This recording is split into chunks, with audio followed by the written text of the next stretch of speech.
started yet? I'm starting it right now. How long? Yes. This is good. You're just as crazy as big, bro. I'm not turning my phone off. Yeah, we're gonna wait a little while. So Paula Thomas is coming in. Am I live? Or am I live on yours? Okay. Yeah. Said you were chiming in. I'm not chiming in. I'm on mine. Hello, everybody. Oh, okay. Looks like you want me to get a little bit closer. No, this is my thing. Natural. Yeah. Looks like you want me to get a little bit closer. You can get a little closer. Can't you get a little any closer? What? Yeah. You know what? I might hold this. No, just bring the whole thing closer. Okay. We'll There we go. Yeah. Hey, how y'all doing? There we go. And you got us so high. They can see half the ceiling. Nothing wrong with that, as long as they see something. Because we getting it good today. You just scoot up closer to me with your big boobs. Sheesh, got some big boobs. You know what? Stop talking about boobs. We talking about the attack on black marriages, ain't we? The attack on black marriages and sex. So we need to talk about, your size. Boobs, and we're not talking. No. Okay. What we're talking about, and you can tell them where it started. We had a conversation. It started this morning after early. We were half asleep. No, we wasn't half asleep. I was wide awake. But anyway, it started like 6 o'clock, about 5:36. 6 o'clock this morning. 6 o'clock this morning. And we basically was talking about before and after we were dating and stuff like that. And we was talking about, something that she don't want to talk about, and I want to talk about it so bad. But I'm just saying. So we started talking about the Jim Crow era and why relationships. Okay, go ahead. It's not that I don't want to talk about sex. I just don't think we need to get ratchet about talking about sex.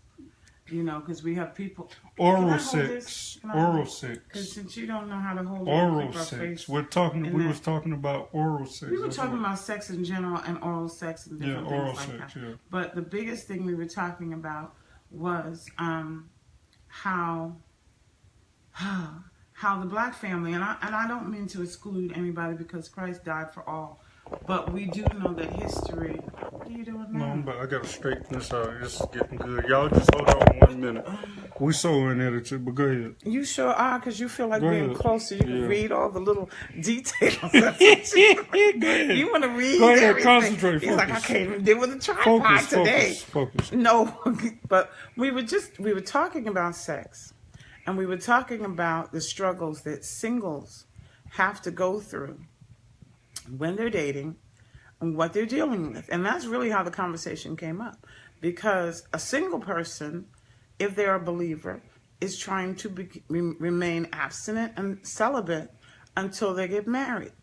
Then they get into a marriage, and then it's supposed to be, whoop-de-doo, I can do anything I want. And there are some problems that come out of that. And there are some things specifically that are issues within the black family because of the history we've had in America. Let me tell you something, people. I'm a believer, but I cannot ignore history. I know what has been done over the years, and that's why he's talking about the Jim Crow and different things like that. And so there's specific things that have been done to weaken black family and sex remaining within the black family. There are things that have been done to weaken it. I'm sorry. It's not, I can't give you direct cause and effect. I'm not trying to say all of that. But what I am trying to say is you can't have the amount of abuse, separation, neglect to individuals and attack on the family structure and not end up with fallout on that community. You just can't. So we've got to talking about that. And what's he say? Live on computer, on the phone. We are live on our phones. I do have a program on my computer that I can be live. If you want that information, inbox me and I'll get it to you. But that's what I found a program. The only thing I don't think, and they may have updated it, you can't see your You have to have a phone so you can see your comments. But you can directly come from your computer. We're on our phones now. And we're on the Lover and Giver page, and we're on Chuck's page. So anyway, yes, it did involve talking about oral sex. Oral sex. We started off. She don't want to talk about it but I don't see no kids on there. Just the light bulb went off when we said oral sex. But we talked about basically how Good. how we talked about the oral sex thing on how the black woman has caught on automatically. We was talking about it, how black women have caught on to what white women have been doing like for years and years to the African American men. This ain't South or North. That's everywhere. This is just his experience. Black women haven't been, providing oral sex, and so they started seeing how Caucasians were appealing to African American men. No, I'm just saying from the stories, from the talks, from dialogue and all of that, they started seeing what Caucasian women were doing to, keep the man. Now, in our culture, we talk about how black women, they'll fight you. They're demanding. They won't act the way you want us to act. Want them to act. And so that's how we basically talked about it. I wanted to get on earlier because I was excited about it. Of course. And mention oral she sex had to a so man, much, and they're very excited. She has so much. What we were talking about is the effects that our history has had on the black family. Yeah. On the closeness of the man to a woman. Because, God intended that there would be a man to lead. There would be a wife that would be his helpmate, and there would and there would be children. And we were to be fruitful and multiply. And the only way we can be fruitful and multiply, as Shonda has just put it up, is we were not, God did not create sex to be bad. Sex is not supposed to be bad. Married sex is not supposed to be bad. However, once there was a fall, once we had sin introduced, we then began to have these issues with sex. But we also have to realize and remember our history in America from the time, and I know people say, here we go back to slavery. Well, yes, sorry, we got to go back to that. That's how I feel. We have to go back to that. When you begin to tell a person that you are no longer bonded to this person, you are a piece of property that can be bought, sold, killed, tortured, whatever, castrated. When you take away that identity of a person, you are destroying marriage. I'm sorry, you're destroying marriage. And so this is what has happened to the black family. We went through slavery. Go ahead and jump the broom if you want to. I'm selling them tomorrow. That kind of mindset, that kind of attitude, and knowing that treatment is across the country, there is an issue already begun where Satan can use that to say, well, what the heck is getting married for? I'm down the road 20 miles away. Then you have people who would run away and take years to be able to bring the rest of their family if they ever could. There are those who ran away and could never get their families.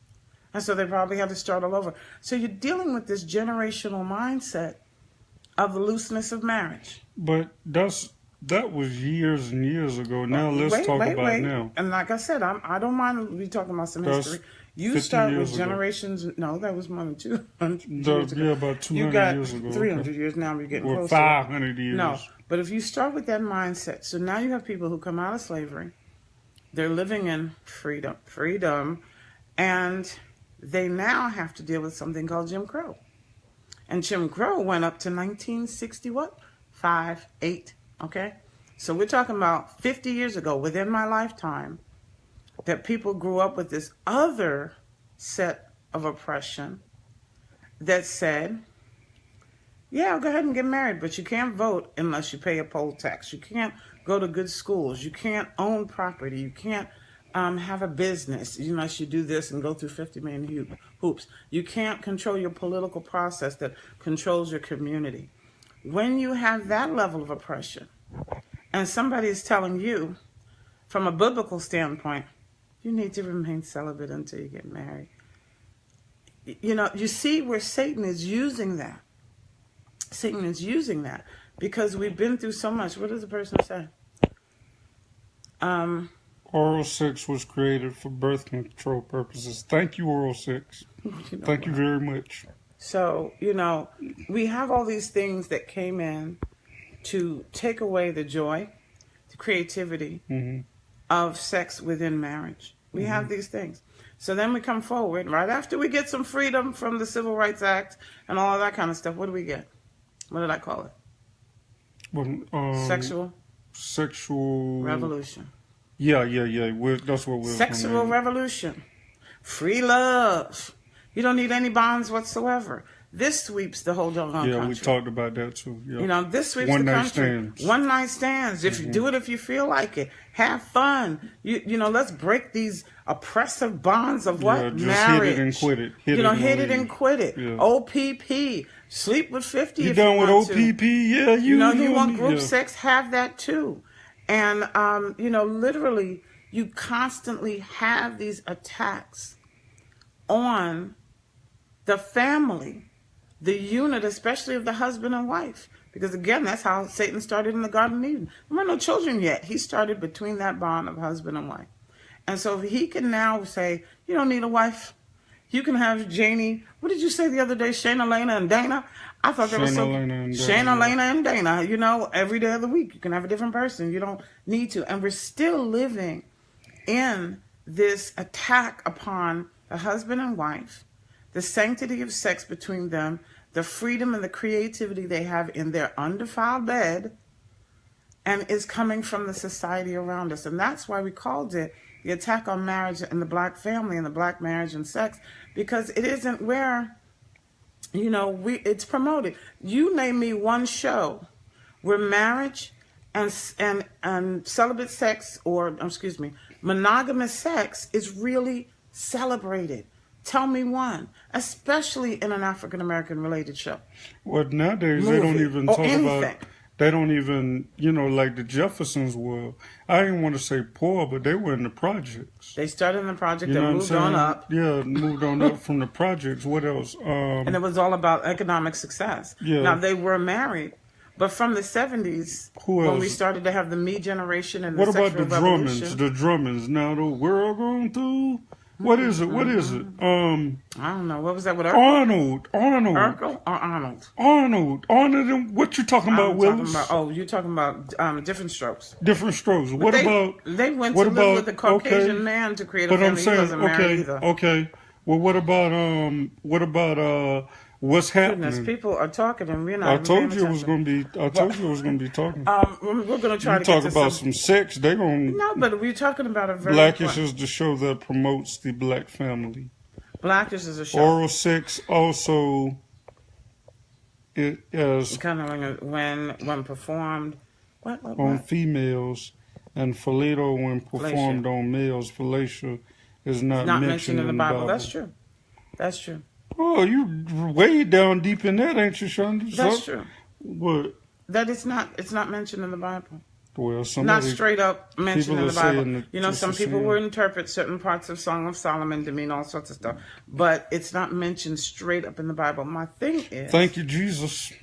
What I'm trying to tell you is, the Bible is very specific, though, that the bed of a married person is undefiled. But we've got to get through so much social, cultural stuff in order to get back to an undefiled bed. And the black marriage, the black community suffers from generational, I don't like to say generational curses, but it suffers from generational mindsets. Okay. If that wasn't true, then you wouldn't tell me about how black women didn't know anything about oral sex. No, I say black women didn't know. Black women didn't do oral sex like that. Like if you told them, I want some blah blah, I want some head or whatever, then they'll smack you in the face or hit you. But now you really ain't got to be that direct. It's automatically given, and I think that's what's being taught That's basically basically are saying. that's basically what the People say. But what the biggest motion I get is whether a person decides in their family. She said, "Y'all, let's talk. talk." Whether a person decides in their family what to do, our main focus is to get people back to understanding the undefiled bed of a marriage couple and how sacred it is. What we have today in this generation is, I don't know what that is. We'll worry about that later. What we have today is the attack on keeping the marriage bed sacred. We have an attack. Now, she mentioned one show. We went all back to the 70s trying to find a family-oriented, like Cosby's, a family-oriented, show where every day you saw this husband come home to one wife. But what is more popular? Well, you got us, and you got like T.I. Name what you call her, because I had this talk with my girlfriend today. Okay. And the thing of it is that if we get to the point of really protecting ourselves from the culture, from the society, from the generational past that we've had to come through, we will be okay. We will be okay. And again, this isn't a question of whether I want to tell you oral sex is right or wrong. What I want to get to is that you protect the marriage bed that you have. That you protect it, because there's so many attacks no man or no woman from all sorts of directions to tell you, do not give your body to this one person, give it to a whole bunch of people. Have an experience. You only live once. YOLO. You only live once. We only have, you can't. They even want to tell you now, well, wait a minute, don't you want to try out, kick them tires before you get married? I just read an article from a young lady, and this is the other extreme, of course, where she had signed all these chastity bonds and purity pages and had rings and everything else to not have sex. She was indoctrinated, and I have to use that word, that sex was bad, bad, bad, bad. Well, what do you think happened when she got married? You think she had some sex? Mm-hmm. They even put down a medical term for how her body shut down and clamped up because of the indoctrination she got about sex. So somewhere along the line, believers, we have to have a more balanced idea. We cannot be out there with the world. And I'm going to go there. Oh, my friends who went to see Girl Talk, and the woman was talking about what she going to do to at least 2 different strangers before she came home.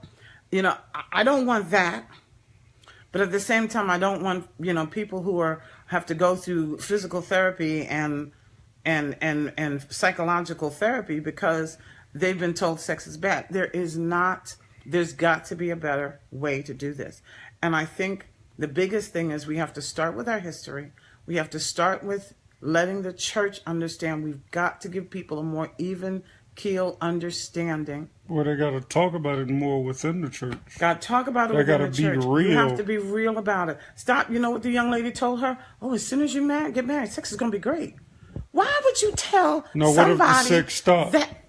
What if the sex stops? Okay, I can have a bad day and have a migraine. Sex ain't going to be good that day. Oh, we didn't have plenty of days. We didn't have plenty of days. Anybody that as soon as you get married, sex is going to be good. You must not be with a woman, because women, we have a monthly cycle. So there's plenty of times when sex is not fantastic. So our churches and families are teaching sex is wrong. That's true. And so you get into a marriage with a whole lot of people who have more anxiety, or they think that first night is supposed to be fantastic, and it's not. Just as you're becoming one, your sex life is becoming one. Just as your personality, your spiritualness, everything. Some churches, and you're right. We understand, Shonda. We're not throwing everybody on the bus. But what we're saying is, unless we have a healthy, balanced idea about conversation, mm-hmm. Explore the fact that people may be sexually frustrated.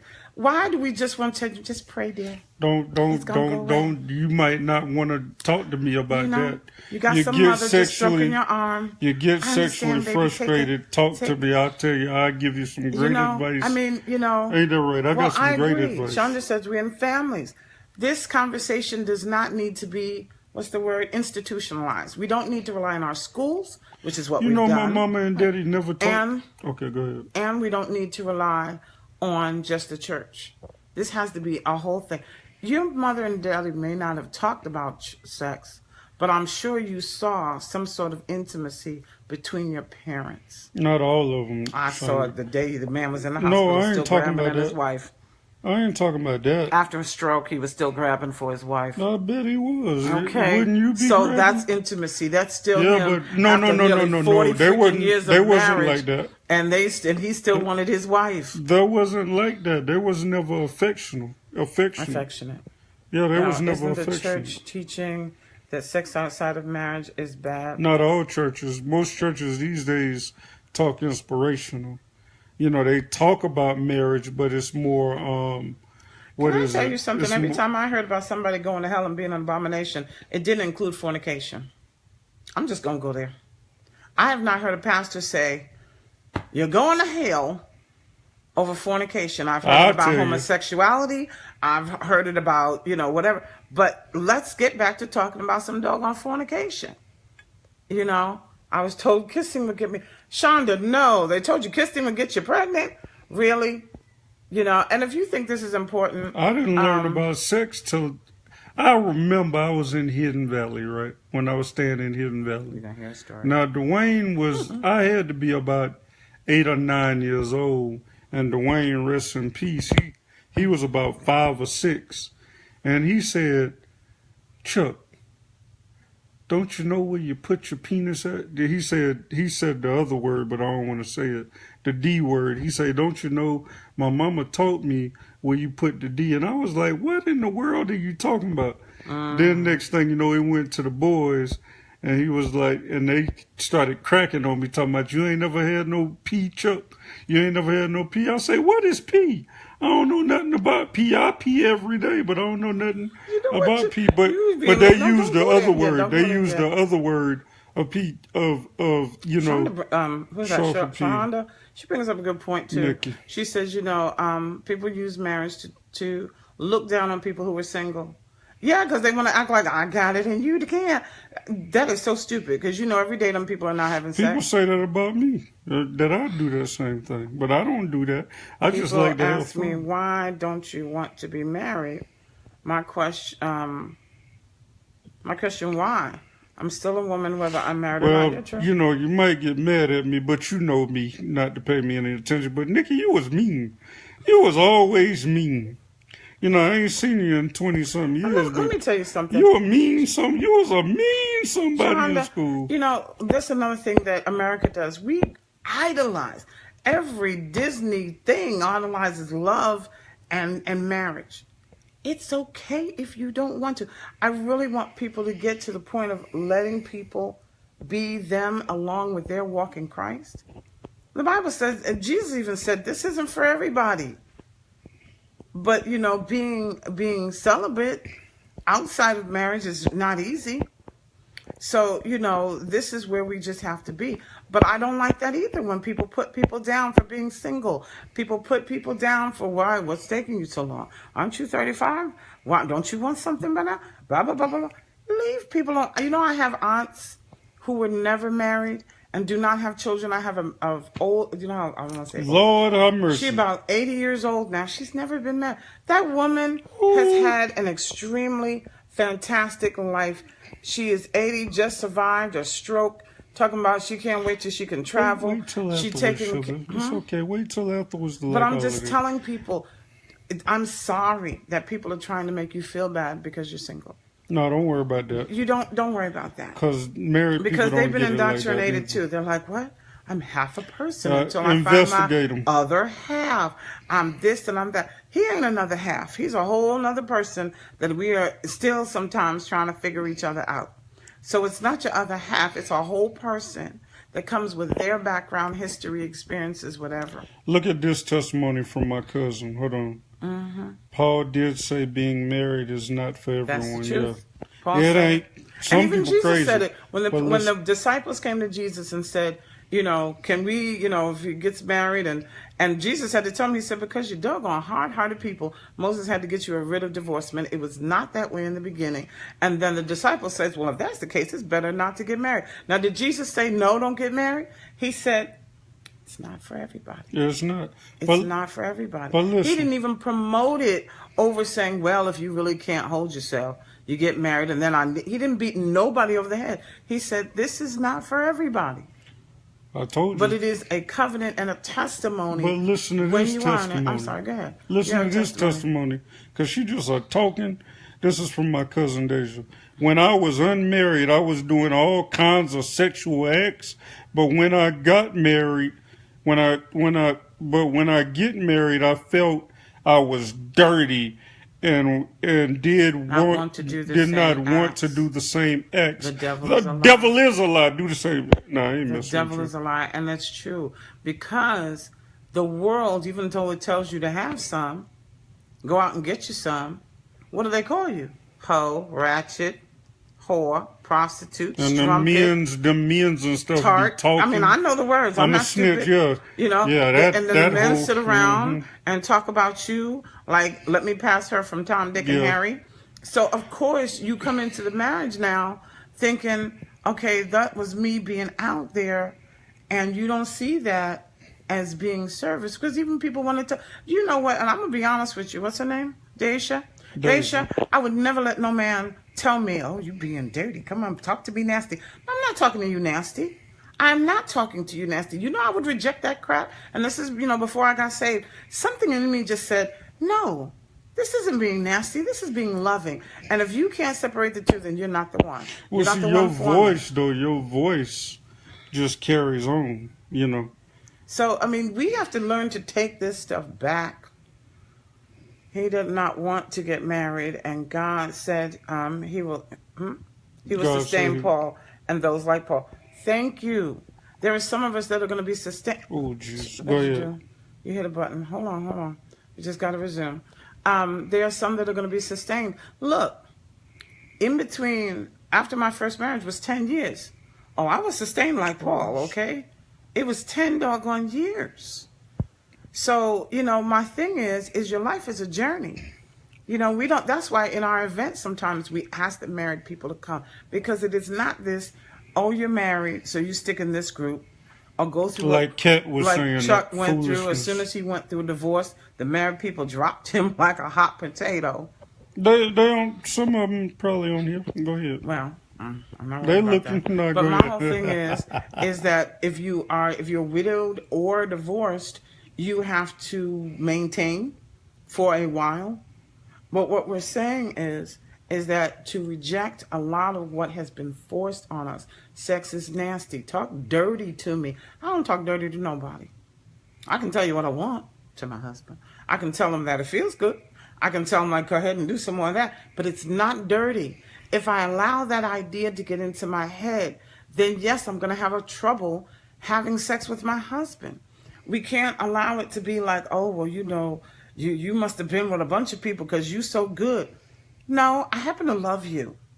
So my mind is about pleasing you, about your body belonging to me and mine belonging to you. Mm-hmm. There's enough in those scriptures to give you a healthy idea. Mm-hmm. What we've got to do is reject a lot of what we've been taught, reject a lot of what we see on television, in the movies. And I'm telling you guys, I'm an old movie buff. This stuff goes way back. I was telling Judy this morning that a lot of that stuff got erased from me. I was so intrigued in movies and stuff like that, but I can't remember a doggone thing. I can't remember what you said that you said something about a show earlier. But a lot of that history and stuff, I used to be deep into that. But a lot of that, I just can't, the reason I stay deep in history is because, to me, we can't ignore it, especially within the church. If we're going to talk about God's word, we have to talk about how people have used it to promote all manner of crap. We've got to be honest, okay? And so, when she says we have to learn how to love ourselves, thank you. And thank you. When you love yourself. If you save yourself, do you know how sexy it is when a woman could, like, when a woman is more of a challenge than anything, and you're just standoffish. You don't have an attitude, and you don't have a nasty attitude, but you know your and value. you're not playing a game, but you know yourself. So basically, that man is just trying hard and hard and hard in order to get you, in order to desire you. Like a man that waits a night, he ain't gonna respect you as a man that waits a year, or a man that waits to 2 years, or a man that says, because you ain't even gotta go to the people. A lot of people, you got to put a ring on it. No, you got to take me to the courthouse. Thank you. She says you can't save what you don't love. When you don't understand that your sex life is so important, love your vagina, to be saved, to be treasured and given to someone who would never tell you to talk nasty to you. And I'm telling you, I know how many rejects you're going to get. I was just talking to, who was it that Shay put up, where the man offered to eat her out before he offered to take her out? Mm-hmm. What kind of nonsense? Then there was another one in my friend's inbox, and she's like, the man's just like two sentences. Send me a picture. Send me a picture. Boo, next, click a delete, let it go. You know, how did I wait on sex? Oh, why are you going to open that up? Because you know what say. Yeah. Masturbation is the key to success. You masturbate. I'm going to leave that one alone. And masturbate, whether you got Vaseline, lotion, whatever you got. Hey, she asked me the question. I know she did. You asked me the question, I'll tell you. But the thing of it is, masturbate. Is that it's not something equated with dirt, evil, you know. This is why we get to the point that when we even want to minister or, you know, go out to talk to someone in maybe a sex trade, we have to watch our language. Because what we have to get them is from where they are, being told, do everything I tell you to do and I'll pay you, to the point where they get to value their bodies again. So even in that way, when we want to go out and walk the street to talk to people like that, we have to understand, she says, I just told you. She says, speak to us how you valued as a man. How I valued you? No, how you, as a man, speak to us how you waited as a man. Along with, we know about your masturbation. Along with that, mentally, what did you do to wait? What did I do to wait? That's all I did. Just kept active, kept doing things active, going to the gym. You know what else you did? Talk about the fact that you would take yourself out to date. Oh, yeah. Okay, I got you. I got you on that point. Take yourself out to the movies. I took myself out to the movies. Anybody that go back to me, well, if you don't do it, Sharon, I'm sorry. But that's just what it is. You know how she always got to put somebody in their place. Is that of God? But I'll get back to you. You know, I went to the movies by myself. I went to dinner. I wasn't focused on no woman, really. You know, a lot of times when I wasn't focused on a woman, you know, women started coming. And one just didn't run away. You know, one I tried to run away and, you know, push and do all types of things and tried to act like I was crazy and insane and all types of stuff. And they didn't, and she didn't want to go. So it wasn't like when I found out I was basically looking for a woman, you know, I was inviting her to a cookout. I was just like I do y'all with the inboxes and stuff like that. That's true. Come on out, you know, enjoy yourself, blah, blah, blah. Just a general post about my birthday party and my cookout. And she came out. She said you were crazy. But you know that, Shonda. You know he's crazy. This is not an act. No, it's not. He is, what I tell people is, you know, they say think outside the box. There's no box. There's no box. The stuff just bounces off the inside of his skull, and a lot of it can come out. And I ask you guys, please, and ahead of time and in the past, forgive some of the stuff that comes out of his mouth, because there is sometimes no filter. But his heart is gold, and what he wants is people to not be burdened with things that the world is trying to burden us with. You know, the world will say, go out here and have a good time. But the world doesn't know how we feel after we've had that good time. They don't know the letdown. They don't talk about the letdown after you've had some wild sex with a total stranger and you go home feeling like, ill, I need 50 million showers. I may never see that person again. Sometimes I don't want to. They don't talk about that. They don't talk about that. They don't talk about, you know, you hope and pray the protection work so that you're not sitting here having to debate about a child that you don't even know the last name of the person you were with. They don't talk about any of that. They don't talk about that. You know, so the thing of it is that as believers, I have to say it, as believers, we've got to get to the point of really, really dealing with these issues, of bringing value, peace, unity back to the bed, and not allowing the world to make you feel bad about desiring sex. You know, I mean, that's what your body is created to do, is to desire another person. Yeah, but I'm just saying, wait till you're doggone married. No, of course, go to the courthouse, meet them. If you meet somebody and they're talking all of that, say, give me $60 or get $60 up, $60 or $70 up. Go to the courthouse. We'll go to the courthouse even if you real quick. Yeah, read it out. Go ahead. Go get $70. Go to the courthouse. Get your marriage certificate, call a preacher, call a couple of witnesses, and get married. That's all it is. We got a lot of people out here. You ain't got to wait for no dress. Can I talk again to the women? Because we got a lot of women on here.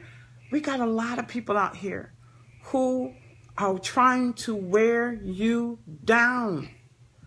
Like and love it if you think I'm for real. They're trying to wear you down. They figure, well, if I come straight at her, she ain't going to. So I'm going to start talking about, well, you know, I'm a Christian man. I eventually am looking for my wife. The motives. Yeah, you know, and you know good darn well 2 years later you're still not sure. Soon as they get in that bedroom, soon as they get you acting like a wife, even if you're not giving up the cookies, they're coming over, sitting down for a meal. They done got their feet set up on your couch, and they're doing all sorts of things. And yet, where is the intention? Where is this is what we're going to do by next year, hon. I've made up my mind. We can do this for 6 months. And then I want us not to move in together. I want to get married because I'm looking for one woman. I'm reading a book. I don't know if it's going to hold it up. Calvin Clark. Calvin Clark, y'all. Okay, it's backwards, so you can't see it. It's called Strong Love. It's not a plug because, you know, he came to us. Calvin Clark is a good friend. You may know him. He does matchmaking and different things. He came to us and he said, as a married couple, as the lover and the giver, I would like for you guys to read this book and I'd like you to talk about it occasionally. And he says, you know, and I'll pay you. So he gave us a little gift card, and I think that was cute. And I said, this is a mighty thick book. I don't know if we can talk about all of it, but there's some things. There was something he said in here, and it was talking about men, and this is not an attack on the men, but he said, there is no man shortage. There is no man shortage. There is a shortage of marriage-minded men. I could have put the book down. I didn't even have to read the rest of the chapter. He hit it on the button. You've got a lot of men. They're in your inbox. They're on your timeline. They're trying to text you on your phone. And if they're married, put them on blast. I'm telling you. I've been hearing that a lot lately, no. I'm sick of it. I'm just tired of it. And tell them I sent it. Tell them I told you so. You know, I've been seeing put them on blast. You know, I'm married. Somebody actually even told me that the pastor, where did we come to? So it's not a shortage of men. Because I've decided to just strike that from my vocabulary. Because we say there ain't enough good men out here. There ain't enough good men. Well, there's some men, and some of them are actually good. But we don't have marriage-minded men. That's what we need to get back to. That's what we need to train men again. Yeah, you talk about marriage, they'll run. They'll run. But you surprised because they got Lena, Dana, and Shayna but let me all say lined something. up all several days of the week. I know them, so don't just because you know using the name like I know you ain't using my name. But, you know our neighbors must be like, them people won't them people crazy. Them crazy Christians. 6 o'clock in the morning, them 5 o'clock in the night. Christians. But anyway, this is what we have. And so, you know, if you're bombarded constantly, it's like dripping water. You're constantly bombarded by these men, and some make their appeal better than others. They do. And so now, after so much of that, you even have women who say, look, I'll deal. I'll get Tom, Dick, and Harry. You pay that bill, you get my nails done, you get my hair done. None of y'all got to be up in my house. Come over when you want to, and put it out later. And you know, there's some women who will tell you, I like it like this. I ain't got to deal with a man full time. He come over, I have a good time. He shows me. This is what we've come to. This is what we've come to with the sexual revolution. With the it's okay, I'm okay, you're okay. Free love. This is what we've gone to. And I call it fallout. I call it the fallout, like a doggone atom bomb. This is the fallout and the illness and the radiation that's been left over from this revolution is that we have men walking around in droves, none of them marriage-minded. We have women who are like, look, you just come when you want to do and leave me be. Okay, I'm peaceful and I can go with my girls on a girl trip and then I'll see you when I come back. This is what we've gotten to, where the marriage is like that old-fashioned, out-of-step thing. You know, there's a man group now that says they'll never get married. They done signed oaths and everything else. They don't want to get married. This is what we have going on. And so women settle for that foolishness. Well, I mean, look, your flesh is calling and you're lonely and you would like somebody other than the children you have to talk to. And so, yes, there are women. I don't judge them because I understand what they're fighting against. And without the Holy Spirit, without the indwelling of the Holy Spirit, and without Christ at the head of your life, I do not blame them so with everything they see on television, how do we make everything in the movies and the music, all of their girlfriends. They ain't got nowhere to go. There's nowhere to go where somebody is saying... And if you go to the church, is the church talking about it? Some of them are. But, you know, that could be a hit and miss if you don't go to church on a regular basis. Okay? And then if you go there and all you see are people promoting marriage, and you poor single person, what, you're over 35 and you still ain't got no man? What's wrong with you? You know, that's just ridiculous. You know what I used to do, though? I used to hang around a lot of married people. And I think that's what helped me out a lot, too. Like, even on dates. Let's go. So Shonda's saying something. I can't read it. I told you get people going. I believe on the different levels. And we have to realize sex is a biblical act, that the enemy has turned evil in the Bible days. That's when it started. They had concubines, many wives. Before you even got out of the first couple of chapters in Genesis, what's his name? Cain went off and had, had 2 wives? I mean, brother, you didn't even get out the doggone, and you had 2 wives. So yes, very early on, they started to pervert it and talk about, I got concubines, I got this, and I got that. And I can just, I can pick from my enemy and I can look off like poor David did, look off a roof and say, I like her, go get her. I mean, this is what we've been dealing with, the perversion, for the longest amount of time. So, to the people that's intrigued in this great sex, only come with 2. And 2. Oh, yes, Lord have mercy. That's not what she meant. What she mean then? What she mean? She means great sex only come with 2. Yeah, exactly. That's what I'm saying. Okay. Great sex. That's all I'm talking about, the great sex. God sent relationship. He sure did. Yes, He sent relationship that the man and the woman were to be together in that garden, and in the cool of the day, here came God to say, hey, how y'all doing? Let's sup together. Let's sit down. Let's talk. And that's what it should do. I mean, he likes to get more into it than I do. Certain things I still think No, you don't. Private. You just want to be so politically correct. No, I think things are private. No, there's not private. When you got something good, you shout it out. You scream, you holler. Look at you. You done messed it up the phone. I messed it up the phone. You messed it up the phone. You know you're But when you get happy, when you're happy about something, you let people know how happy you are about it. You feel good about it. But you really got to realize like the reality of it, right? The reality of it is. Hold on. Thank you guys for commenting so much. I appreciate it. Yeah. God never called Eve Adam's wife. She called Eve woman, and Adam called Eve his wife.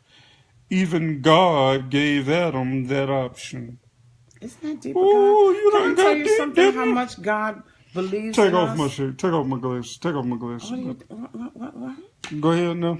We about to get knee deep in some hips right now. The thing of it is that God believes in us so much that He did give Adam the ability to say, "My wife," which is in the heart of every man.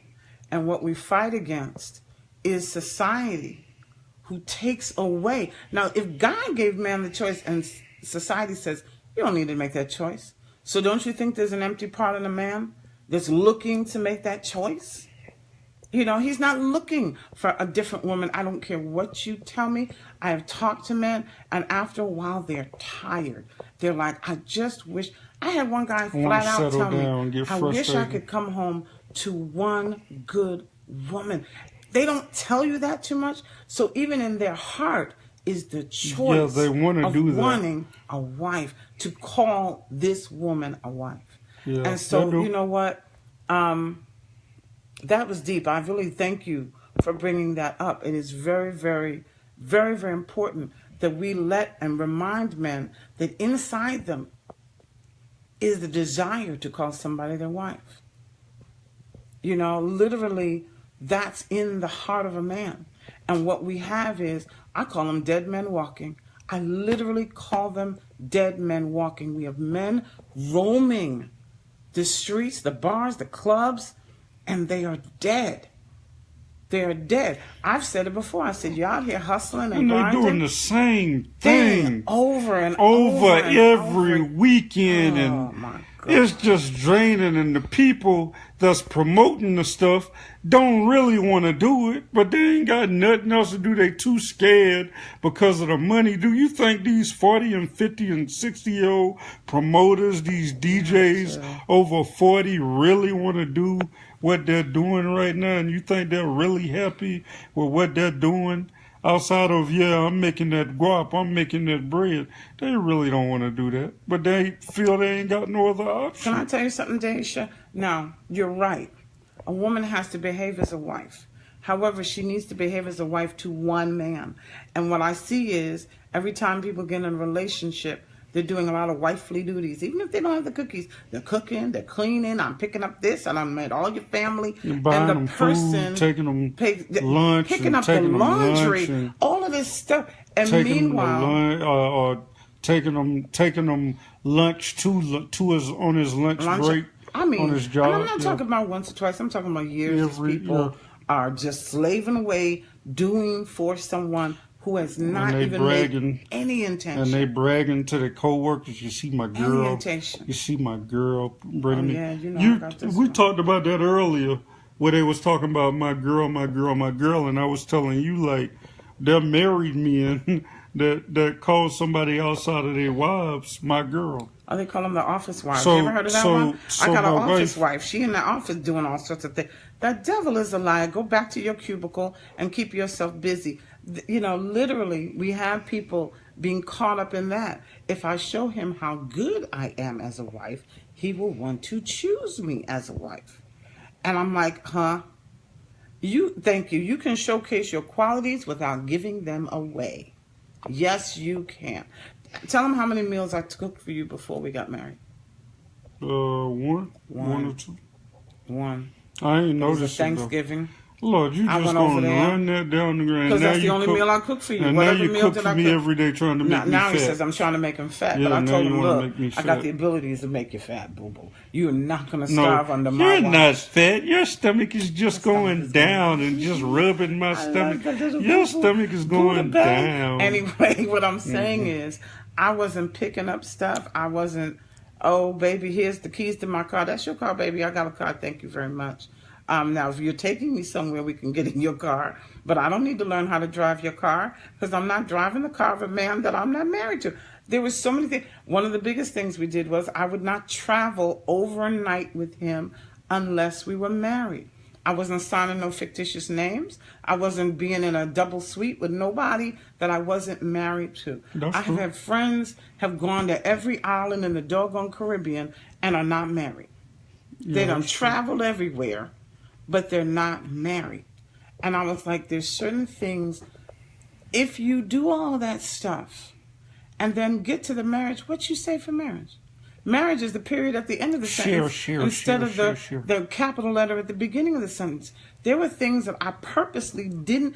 I'm still asking him, honey, do you like, what did I ask you today?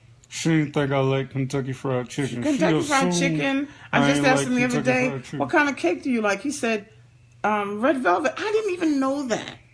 When we were dating, I was like, oh, he like red velvet. We're going to get some red velvet up in there. Because I'm excited now to do things for him in the marriage. I like chocolate, vanilla, and red velvet. I'm very simple. And she asked me something about strawberries. I say I like them differently. Strawberries. If you don't be stay, come on, whipped cream and chocolate people. See, you can't even hold the phone straight. Whipped cream, strawberry. Well, no, I'm just messing. Poor neighbors. But I'm just saying, people. My cousin said yes. Valuing that who I am, you get it in marriage. You do not get it in dating me. You just don't. Now, you get a good idea. You can fill in the outline. It's not going to be fuzzy and blurry like you're not sure who it is. But you're going to get an idea. You're going to get that I'm honest. You're going to get that, I'm loyal. You're going to find out those things that make good decisions toward making a wife. But I'm not going to sit there and serve you until I'm married. I'm not, because then there's a joy in serving someone who's pledged their life and loyalty to you. There's no joy in knowing this dude can walk out tomorrow, or he can have, Lena Dana Shana down the street. There's no joy in that. It becomes drudgery when you keep giving to somebody that you have no commitment with. Okay. So Shonda says, where are the single God-loving men? Okay. Did I just not read the line out the man's book? They in the club. Well, they're not. They're not. Well, go ahead. They in the clubs. You try to tell me that, and I'll try to tell you this. Hey, Judy and Brandon, where are the single, God-fearing, loving men? I just told you. Yeah, they're in the clubs. They're unsaved. And stuff like, I'm sorry. They're all in unsaved. The clubs. Like I said, you gotta snatch them out. Snatch them out of the press box. Snatch them out of the press box. Snatch them out of Club Royale. Like Charles Clark says, and I just go embarrass really, Calvin Clark, excuse me. Calvin Clark says there is not a shortage of men. There's a shortage of marriage-minded, God-fearing men. I just said where they were. I don't know where they're at Shingles. Listen, this is my line. Where they at, though? Where they at, though? They're at Shingles. Where are they? I'm telling you, this is the truth. This is the truth. You will know a lot of people, but to find 5 that are marriage-minded. Now, Chanda, we did that sex status and success, and I bring this up a lot. We did that sex status and success panel discussion. What'd she say? What's the name of the book? Okay, the name of the book is called Strong Love. I'm reading it. I'm somewhere between chapter 2 and 3. My God-fearing man at work. Okay. I love it. Go send him a note telling you thank you for being a God-fearing man, because you in such short supply. You're rare. You like a dinosaur out here. I'm blessed to have you. I'm telling you, I don't let this man think that he's taken for granted. I'm like, Lord have mercy. So you get mad now. And when I get mad, I'll be like, don't think I can't go back to the single life. Now she all happy. And now blah, blah, blah. I will send it to you. I'll tell her I'm going straight to my mama's house. But listen.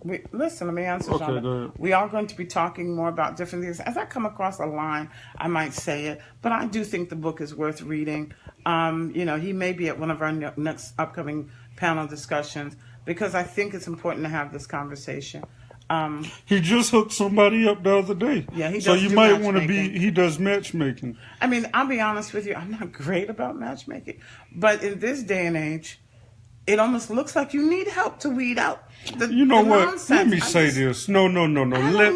Let me say this. I'm passionate about this. You're very passionate. And I'm sorry, this is unedited. It's not. It's this is unedited or whatever. Okay? Okay. Go to McDonald's. Okay? Order some fries. Oh my gosh. No, I'm serious. Go to McDonald's. Order some fries. Get your 21, whether you're 21 or 40 years old, no teeth, whatever it is about him. Go to McDonald's, just order some fries or order $1 iced tea and say, are you married? And I guarantee you he'll be like, no, I'm single. Why ain't no woman want you? Because I work at McDonald's. The point of the matter is, move it over.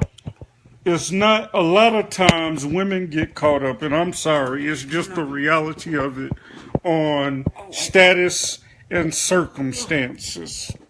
Okay? So, therefore, it's not where all the good God-fearing men are. The God-fearing men are around. You just pass them. Oh, really? Well, I ain't work out in a week, so. Yeah, that's but, okay. You can still see a line. But anyway, I ain't the thing of it is but I listen, mean, his point is that you're looking for God-fearing men anywhere. Because a God-fearing man is so much more important than, say, a corporate American man or a professional man. You want somebody who honors God. Who really loves God. And they're out there. And that's what he's saying, is that you've got to be open to finding that person. Now, somebody said, she said, I know, right? Yeah, he's showing everybody. I'm sorry. What's the name says that we don't look for, God has him find you.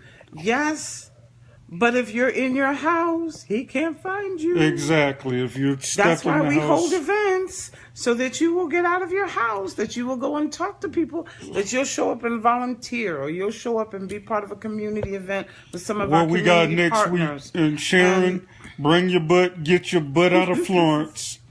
Get your butt out of Florence, Sharon, and come to Charlotte. They can't find you if you look. Ruth, we always want to talk about Ruth and Boaz. She went down to that threshing floor. She was like, shoot, I'm not going to be found up in this cave with Naomi. I'm going to be found at the doggone threshing floor after the harvest season is over, and he feeling good, and he is. We have to be able to be in a position to be found. To be found.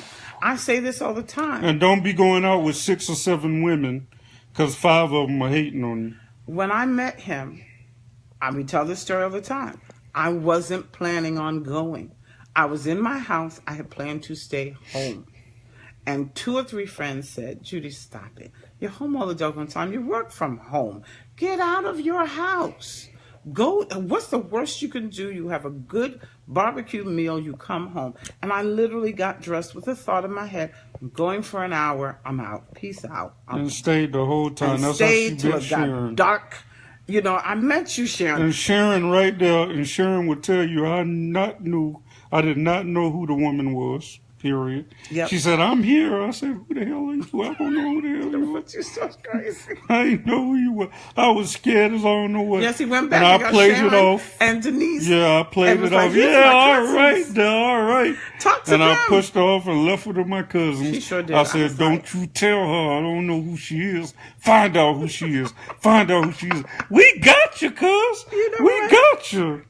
You know what? Seriously, we got you, and they never left. I had no idea. I make the joke now that it was a $10 Family Dollar dress. Pulled my hair back, really didn't care, and just was like, "Here I is. Give me some food." And I swear I didn't know who she was. I was scared as I don't know what. I knew it was from Facebook, but I said, "Oh Lord, who was that?"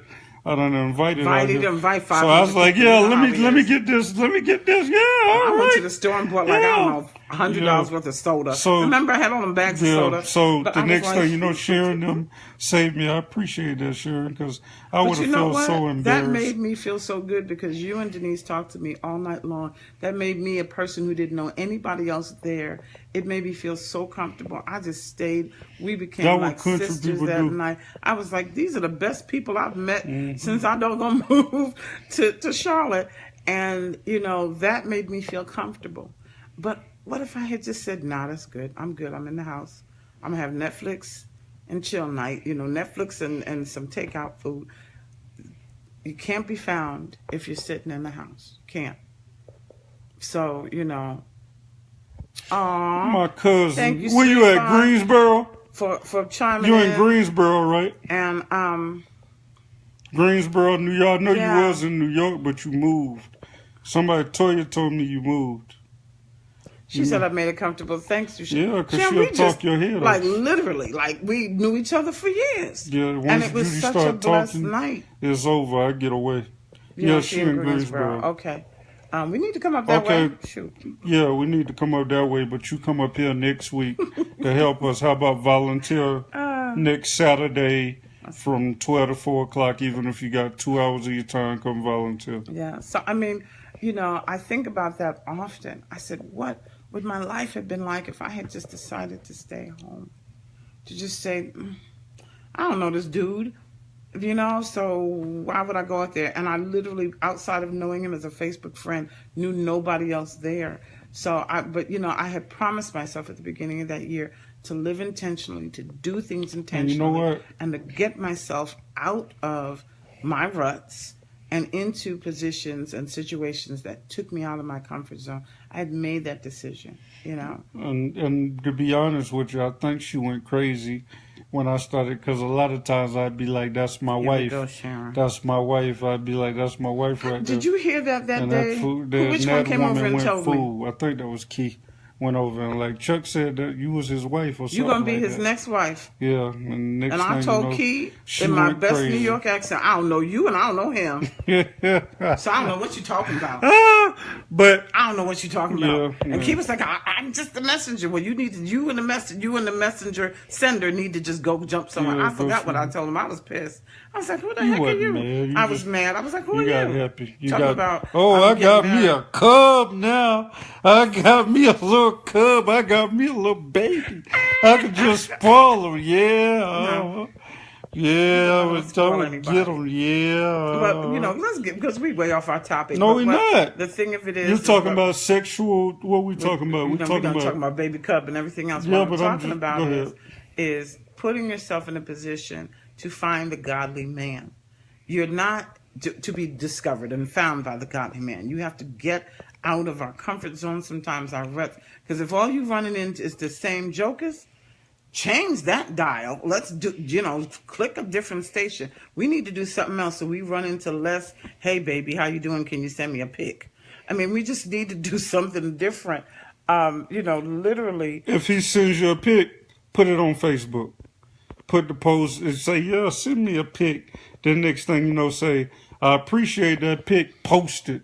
I bet you that'll be the most embarrassing thing. Tell you something. You know how many men are out here just copying and pasting in about 50 million different That's what I'm inboxes. saying. But they inbox you. If they inbox you something crazy. Sometimes the wife is in the other room. Yeah. Post it. Horrible out here. And, what we're dealing with is, like I said, this lack of marriage-minded men. And the point that I'm trying to do with people like Charles Clark, with people like Joni and Mark Price, we need to get Look them up, y'all, Joni and Mark Price. To bringing value back to marriage and letting men understand this is your highest state. Your highest state isn't having 3-4 women. Your highest state isn't hopping all around the place. Move your doggone big brown head. The height is that you were given a woman and you declared her wife. And that's what God gave to you. Okay? And so, that's why I tell the men sometimes, oh, what you doing? I'm grinding. I'm hustling. I said, yeah, out here without favor. Keep it up. You need favor. You need favor. It is, so my thing is, literally, let's get to the point where we're encouraged. If you know a man who's married, thank him and praise him. If you know some men who are feeling, let's get to the point of making marriage important. And especially in the black family. Because you know how many other groups love to say, oh, look, the black family, they don't know nothing about marriage. After all what has happened to us, they don't know nothing about marriage. They ain't marriage-minded. They just want to have a bunch of kids and blah, blah, blah, blah. What was that lady talking about? They don't want to work. They don't want to do this. They don't want to do that. And I'm like, how can you just describe a whole pile of people like that? Black men so, working, just don't, there's just certain things that thank don't you. like Favor comes with that wife. You can hustle and grind all you want. But without that wife, you have no favor. So, and God cannot bless you out here with 3-4 other women. You're working maybe twice as hard because you got to work against your lack of favor. Okay, so. But some of y'all, let me encourage y'all, the women that are on here, the women that are on here. I go through it all the time. I see it all the time on these posts. These women out here trap rapping and stripping and all types of stuff like that. And they're frustrated just like y'all. But the thing about it is they have no direction and no goals and no desire. Where they have a desire to get a man, but they're so lost in the world and they go the wrong way. That's it. That's getting the man's attention is by having his attention. I encourage y'all to get out here and motivate these women and encourage them. Said, when we come out to talk to them, when we come out, it's not a judgment zone, because you're just as lost thinking that having 4 or 5 of them and this one pay your bill and that one come by. And they be posting on Facebook for all of these dudes who don't value you. So my thing is, they're just as having issues as they're having, to me, more issues. So my compassion comes forward to say, I know you think you're having a great time. You're wearing great clothes. You know, he offered to take you to the mall and you can buy whatever you want. Oh, girl, I went on a shopping spree and look at all these cars. You know, they like to go look, and I look at all these cars. He done left me. The DJ talking about, well, my independent women at. If you got more than $5 in your pocket, oh, I'm sorry, bro. If you got more than we got thin walls. If you got more than $5 in your pocket, scream, wave your hands in the air. You know, that's so discouraging. And I'm like, you know that's so discouraging. I know that you think having his attention, or then you got to play a game to keep the attention, is the way that it is. Maybe that's all they've seen modeled with their friends, their family, you know. But the thing of it is that isn't even what God called women. And so those women are walking around because, you know, when Adam called her his wife, and he spoke that bone of my bone, flesh of my flesh. Okay, whoa, Eve was like, And can I tell you something? I often talk about this. Even after the fall, you don't really hear about Adam marrying again. They went on to populate the earth like I don't know what they populated the earth. And can you imagine being kicked out of paradise and wanting to stay with the same person? Okay, we don't talk about how strong that marriage was. The first one. We always talk about the fall and what they did and how they blamed one another. But they went on to have children's children. It was ridiculous how many children they had. And they stayed together. So you imagine meeting in paradise and ending your lives in, you know, the desert, going through working with the sweat of your brow. But that was a strong marriage. Okay, that woman stayed with him. Naked. Mm-hmm. No, they had to put on some clothes. That was naked. In the beginning. Yeah, well, as long as they were naked, they were naked. We're going to take both of them to the woodshed over that, man. You had to put on some doggone clothes, right? No, we're not going to belabor it, but I just want people to understand. There's a history, but what we do is we are not giving in to discouragement. We believe the Holy Spirit and what Jesus brings to a person's life can regenerate, can redeem, can transform people. So that people who were former strippers, you know, we were going to talk about, one day we were going to have a conversation. You in your head just leaning. Maybe I should do this. We were going to talk about how your future wife is on the pole and your future husband in a strip club. We've got to go and redeem some of these people. They're walking around dead. They're walking around thinking this is all they have. They're not fulfilled. They're not feeling fulfilled in any way, shape, or form. And instead of us just talking about... She has to like every comment as soon as y'all comment. I do, because I want you to know that I'm appreciating. But what I'm trying to say is we got to get to some kingdom building. We got to get to some kingdom building and bring back the value of marriage. And that comes through these people becoming saved and having a personal relationship with God. It is, you know, knowing our history, knowing where we've come from, knowing what has been done to us, you know. We're at that point where if we do not help these dead men and women walking around who are looking for something, if they weren't looking, they wouldn't be changing people left and right. I was saying something to somebody, and I said, your son is with a girlfriend. I've been there 7 years, and I ain't seen the same girl every year. If you meet somebody, you know? If you meet somebody at a club or whatever, right, or let's just say you meet somebody and Friday night they going to the club, right? Pull them out. You go up there, you pull up in your bedroom clothes, whatever you pull up in. You so go radical. up in the club. You look for them, you search, and you say, you better get your black tail up out of here before I embarrass you. I get on the mic, call you out right now. You gonna meet me last week and tell me you this, you God fearing and you love God, but you in the press box, 5400. NC Tavern, Bar what's Louis. The one, what you call it? One Studio One's something. Studio. No, what's the one from Studio the Grill. Housewives of Atlanta? Peter's thing. Peter. You talking about Peter? Everywhere. Where's Peter? Sports One. Club One. He got two of them. Sports One. Club One. You go out there. I'm telling you right now, people. I'm telling you. You go up there. You grab them and you embarrass the living daylights out of them and say, you met me last week and you up in the club and I'm supposed to be the one that you're intrigued don't feel bad into. About embarrassing Grab Stacey Blackman's microphone. They need to understand. Wake up. Wake up. Pop him right up in the head in front of everybody. If he up there with Olympia D and Stacey Blackman on the press box on Friday, I'm getting it. They're gonna be mad at you taking away their business. But listen, we're in a kingdom building business. So sometimes you have to wake people up because they literally are walking around in this comatose state of, I'm just going from person to person to person, not knowing that their fulfillment comes from a seriously committed relationship.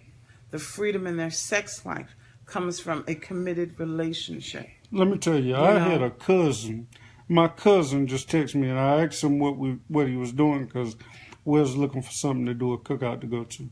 Now, I done invited him to several events, right? He went to the one we did at 7th District. But he's 25, so I don't hold it against him. But anyway, I text him, what you doing? He say, I'm at the crib. Only thing I said was bet. I was like, okay, cool, you at the crib, you chilling. He talking about press box tonight. Now, he ain't coming to none of my events, but he telling me he want me to come out the house and go to press box tonight. Stare at a whole bunch of women. And stare at a whole bunch of women, maybe drink a bunch of beer. No, he ain't going to get no numbers because he's real quiet. He going to drink beer and wait for a woman to come to him and all types of stuff like that. Grab his butt, get him up out of there, and tell him, I thought I was the one. I thought you was the one trying to sit here and get with me and you wanted to be married and settle down. I'm about to embarrass you right now. I'm telling you, some people need to be humiliated, people. Some people just need to be embarrassed and humiliated. The Bible says, the Bible doesn't say that. Malcolm X said by any means necessary. But the Bible says some through the fire, some through the flood. We might have to, in any way that you can get people to realize you are walking on a treadmill, you are comatose, you are walking around doing dead deeds, and this is not the fulfillment of your true self. It is found through the relationship you have with God and the marriage that he said is completely undefiled. That's where your freedom. You know, something he even said, you said this to your mother one time, and we're not going to blame her. But anyway. You got to go to the bathroom? Yes, I got to go to the bathroom. But you said to your mother. Share. You know, of course, she got to go to the bathroom. Share. We don't need to share that part. What I'm saying, stop it. What I'm saying is, you wrote something your mom called you about, you don't have to feel conflicted. And you explained it to your mother so simply. You said, Mom, I'm having sex within marriage, and it feels completely free. Well, I told my mama and my uncle that. I told my uncle said, it's like, how's marriage? And I say, it feels real good. I love every second of it. And he said, oh, yeah, most people don't say that. I say I get to get away with it. I don't feel convicted. I don't feel bad about nothing. There's no. I mean, after 6 o'clock this morning. Well, I see you again. We had a heavy argument yesterday. You gotta hurry up and get out my house because we had a fallout yesterday. It was good. Then I'll call you. We don't gotta deal with any of that. We had a fallout yesterday, people. A deep fallout. And, you know, we made up, we talked about it and stuff like that. And the next thing you know, this morning, I was just rubbing on it. And she says, Craig, you know, women, and then she started explaining this long story about women have to feel the desire. They have to what is it? They have to what feel, do I always say? Sex starts in the head. Yes, sex starts if in the you head. are having negative thoughts and feelings and everything, your body don't always just open up it flow. Just don't. But then next thing you know, I said, okay, baby, just relax for like 3 or 4 minutes, right? So then next thing you know, she was just relaxed and she said, okay, come on, I'm ready. And the woman got butt naked like no other, just went crazy, and it was good. Because, and then afterwards, the thing of it is that, in marriage, I can feel that way. There's no, oh, well, you loosey-goosey. How many other men have you been with? Where's your glasses? You got that thing up against your nose practically again. Something. I don't know. I ain't want to see the bumps on my forehead. Them bumps. See I see them real clear. Them bumps. You see them bumps on my forehead? Jesus. But anyway, but she said. But what I'm saying is that there's freedom, and I'm not saying this to make I'm better than you singles, because I went there. Like I said, 10 years between one marriage to the other marriage. So I know what it's like to just go along. I know what it's like to be a single parent and raising children without a partner. I know what that's like. But what I'm trying to say is we've got to wake these people up. They're dead. When the Bible says dead in their sins, you're just dead men walking, period. Because you don't even understand that freedom is right in front of you. And you think, because the world has sold you this bill of goods, that's freedom. And it's slavery. It's spiritual slavery. It's spiritual slavery. Let's go there. Spiritual slavery, spiritual Jim Crow, to just have to go through the motions over and over and over again, but have nothing really to show for it. Okay, so literally, this is where we're really about not only just throwing events, but with our lives and everything we do, we're about showing, look, there's a better way. Jesus is that way. Being free in God and committed in a marriage is that way. And so, it's not that we want to browbeat or beat anybody else. If you feel comfortable single, that's fine. Our message is for those people who are tired. Okay, like Bible said, Jesus said, all ye who are weary. Okay? That's what our message is for. You don't have to be weary with this world system. You don't have to keep on that treadmill of doing the same thing. Serial relationships. You got one at the beginning of the summer or the winter or whatever the heck it is, and by the time cuffing season is over, you and that person done gone separate ways.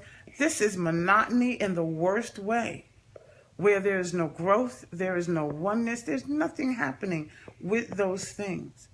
And so we're here for those who are tired and saying, you know what, I want to do it a better way. But I will tell you this. Women are waking up to it. Not all of them. They're on Facebook Live, but I'm not saying that. Okay. I'm saying the people who come to our events are mostly women. It's the men that we're trying to find ways to tell them to come off that treadmill. Come off. I'm not talking about the women out there doing that stuff. We know that, but we're saying we've got to get to the men. She goes to praising place, Tita. She goes to what? She said, "Come to praising place." That's actually my home church, Bishop Tucker. I've been a member of that church for 3 years. I mean, where we are right now with Single, Saved, and Serious, we do a lot of visiting. We were just invited to Central United Methodist Church, where I'm going to meet the pastor, meet some of their outreach ministers. So we do a lot of visiting. Yeah. But my home church is Praising Place. I met him going to Elevation. And so when we're ready to be home, that's where we go. He's met Bishop Tucker, the family, the sons. So the thing of it is, you're leaning on me something terrible. I don't like, I'm going to tell you something, though. What you don't like? I'm going to tell you a turnoff. And I got it from my old church, and I realized that when I left the church. I don't like cliquish churches. I just don't like them. If I don't know you, if you don't go to my church, I don't know you. And things like that. I like to meet different people, and what we do at the SSS movement is we try to bring all the church. Go ahead, I'm talking to these people. Go ahead, you go to the bathroom just like you talk, girl. You better stop. I would. No, I ain't. Ooh, Lord have mercy, Jesus. But anyway, I don't like clerkish churches, come to my church. If you come to my church, my pastor ain't like this, my pastor ain't like that. Then next thing you know, you go to the church, you get used to the people, and the next thing you know, something happened, and the people ditch you and act like they don't know you. What we do at the SSS movement is we try to bring people of the church together as one body, many members. How many of y'all know about that? How many of y'all know one body, many members? So that's what we do at Single Saved and Serious. We put people in the body of Christ together, network, communicate, fellowship, get to know each other, have fun. There's plenty of people that came to our events and met each other and had everlasting friendships, not relationships between men and women, but everlasting friendships. Shonda is one of them who's went to the bowling alley and met a couple of people, and now they're best friends. You see them all the time together and things like that. So that's what we do at the SSS movement. Now these people don't want to hear me talk. They want to hear me talk. Y'all ought to be ashamed of yourselves. Y'all all sign off. Don't do that to him. Is that really? His poor ego is that like, really what it is? Yeah. People don't want to watch me no more. It went from 4 to 2. That's so people. funny. That's black people for No, you. that's not black people. Black people. Can I tell you what it is? That's people who know you, can go ahead and roll on and drone on for a long time. I'm back, people. And we're not going to stay because what time is it? Good. I might not stay anyway. Y'all don't hurt my dog. We might still go out and do something. I feel awake right now. I want to do something. Okay, I know you do. But anyway. You want to go out, I want to go on in. You know what I'm saying? If you don't, these shirts are not. Oh, I got a cleavage. I don't know what you got, but that's enough of everybody seeing it. I'll tell you that much. I don't even mind a hole over what everybody else was seeing. Oh, yeah. But anyway. Yeah, I ain't nothing to play with out here in these streets. We love you. But God loves you more. But God loves you more. Share. Bye-bye. Share.